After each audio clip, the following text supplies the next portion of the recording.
The Riviera Hotel, Las Vegas, March 22, 1971, 10:47 p.m.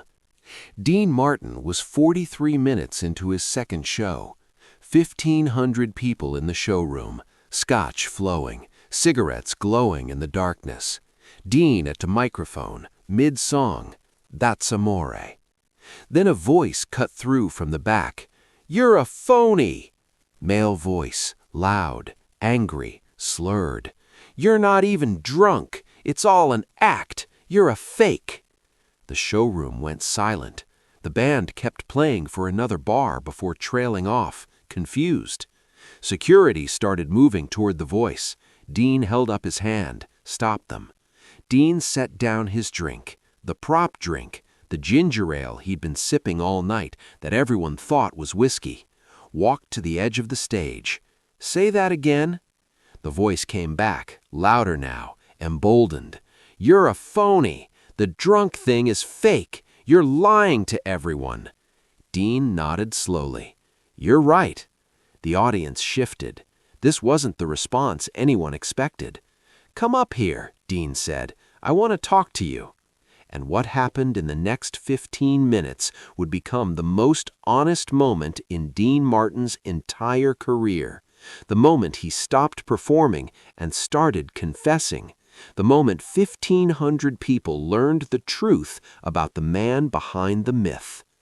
To understand what happened that night at the Riviera, you need to understand who Dean Martin really was in 1971. He was 53 years old, at the absolute peak of his career. The Dean Martin Show was one of the biggest hits on television. His records were selling millions. His Vegas shows were sold out 6 months in advance. He was making $10 million a year.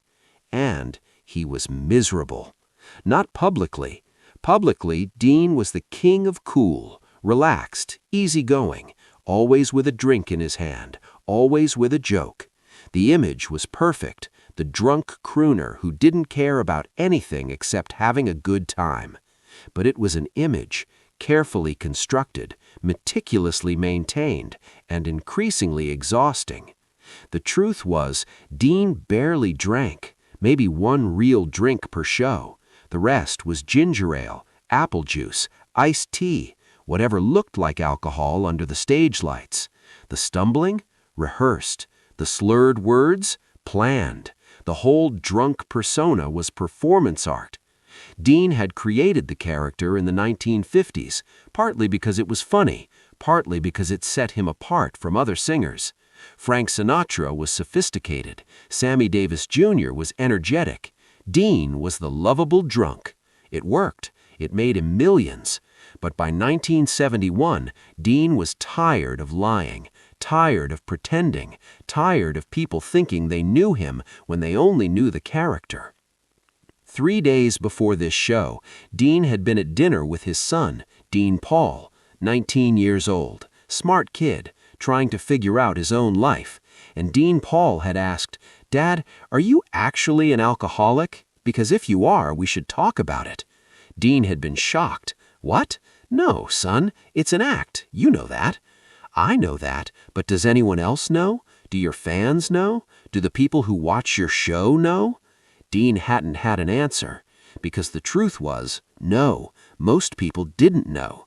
Most people thought Dean Martin was exactly what he appeared to be, a functional alcoholic who happened to be talented. And that conversation had been eating at Dean for 3 days. The idea that his own son had to question whether his father was an alcoholic. The idea that millions of people thought Dean was something he wasn't. So when that drunk fan yelled, "You're a phony," on March 22, 1971, something in Dean broke. Not from anger, from recognition. Because the drunk fan was right. And Dean was tired of pretending he wasn't. The man who'd yelled was making his way through the crowd. Security was flanking him, ready to escort him out. Dean waved them off. "Let him come up." The man climbed onto the stage, maybe 40 years old, construction worker build, jeans, work shirt, clearly drunk, face red, aggressive posture. "What's your name?" Dean asked. Tommy. Okay, Tommy, you said I'm a phony. You said the drunk thing is fake. You're right, it is. The showroom went dead silent. This was not how Vegas shows worked. You didn't break character. You didn't admit the illusion was an illusion. Tommy blinked, thrown off. What?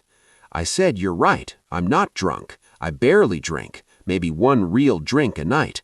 The rest, held up his glass, ginger ale, has been for 20 years. The audience was frozen. Some people were confused. Some were shocked. Some were starting to realize they were witnessing something unprecedented.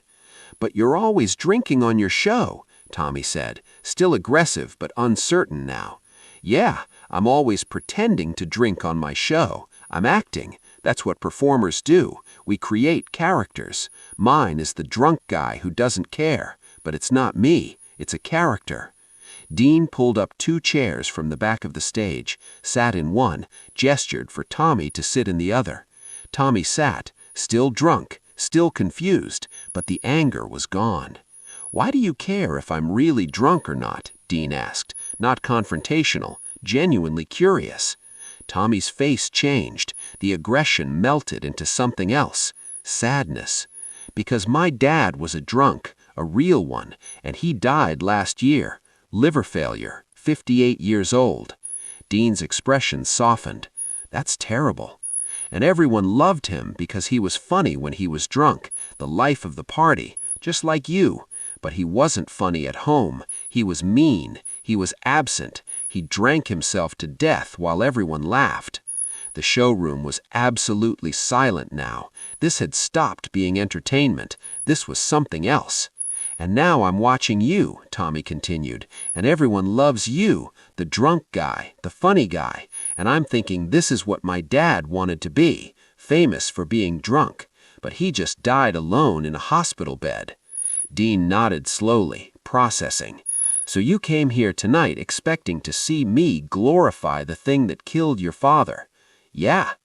And instead you're angry because you think I'm faking it, because if I'm faking it, that means I know it's not actually funny. I know it's a lie. Tommy looked at Dean.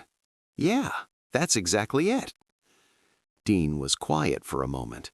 Then he stood up, walked to the edge of the stage, looked out at the audience. 1,500 people staring back at him. Can I tell you all something? Something I've never said publicly? The audience waited. My father drank. Real drinking. Not the fun kind. The kind that destroys families. I grew up watching it. Watching what it did to my mother. What it did to me and my brother. And I swore I'd never be that guy. Dean paused. This was harder than he expected. But when I got into show business, I needed something. An angle. Something to make me different. And I remembered how people would laugh when my dad was drunk, before it got bad, when it was still funny. So I thought, what if I could capture that? The funny drunk without the actual drinking, the performance without the disease. The showroom was so quiet you could hear the ice melting in people's drinks. And it worked. It made me famous, made me rich, but it also made me a liar. Because every time I pretend to be drunk on stage, every time I stumble and slur and play the character, I'm making alcoholism look fun. I'm making it look harmless, and it's not. It destroys people. It destroyed my father, and it destroyed Tommy's father. Dean turned back to Tommy. You're right to be angry. You're right to call me out, because I've been selling a fantasy, and that fantasy kills people. Tommy was crying now, not from anger, from being seen, from having someone understand. But here's what you need to know, Dean said. Your father wasn't a bad person. Alcoholism made him sick, made him behave in ways that hurt you. But that wasn't who he really was. That was the disease. How do you know? Because I saw it in my own father. Behind the drinking, behind the meanness, there was a man who loved his family, who wanted to be better, who was trapped in something he couldn't escape. Your father was that man too. Dean sat back down, looked at Tommy directly. Tell me something about your dad before the drinking got bad, when he was still the guy you remember loving." Tommy wiped his eyes, thought for a moment. "He taught me how to fish when I was 8. We'd go to this lake every Sunday morning, just us, and he'd tell these stupid jokes and make me laugh so hard I'd scare away the fish." Dean smiled. "He sounds like he was fun, the real kind of fun, not drunk fun, just dad fun." "Yeah, he was." "That's who your father was, not the alcoholic, the guy at the lake with his son. That's who you should remember." Tommy nodded, couldn't speak. Dean stood up, addressed the audience again. "I'm going to make a decision right now, and it might cost me my career, but I don't care anymore." He walked to the center of the stage, set down his glass of ginger ale. "I'm done with the drunk act. After tonight, I'm not doing it anymore. No more stumbling, no more slurring, no more pretending alcohol is funny, because it's not. It's a disease, and I've been profiting off that disease for 20 years. The audience was stunned. Some people started whispering. This was Dean Martin's whole brand. This was what people came to see. "I know what you're thinking," Dean said. "You came here to see the drunk guy. You came here for the act, and I'm telling you the act is over. But here's what I'm offering instead. Me, the real me, the guy who can sing, the guy who can tell jokes, the guy who doesn't need to pretend to be drunk to entertain you." Dean picked up the microphone, looked at his band leader. "Let's do Everybody Loves Somebody, but I'm going to sing it sober, really sober, and we're going to see if it's still good." The band started playing, and Dean sang, and it was beautiful. No slurring, no stumbling, no act, just Dean Martin's voice, pure, clear, powerful. When he finished, the showroom erupted. Not polite applause, standing ovation, 1,500 people on their feet, because they'd just witnessed something real. Dean looked at Tommy, still sitting on stage. "Thank you for calling me out. You did something tonight that nobody else had the guts to do. You made me face the truth." Tommy stood up, walked over to Dean. They hugged. Real hug. Two men who'd both lost fathers to alcohol. Two men who understood each other's pain. When they separated, Dean addressed the audience one more time. "I'm going to finish this show, but it's going to be different. No drunk act, just me.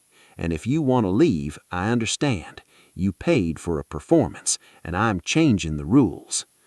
Nobody left, not one person.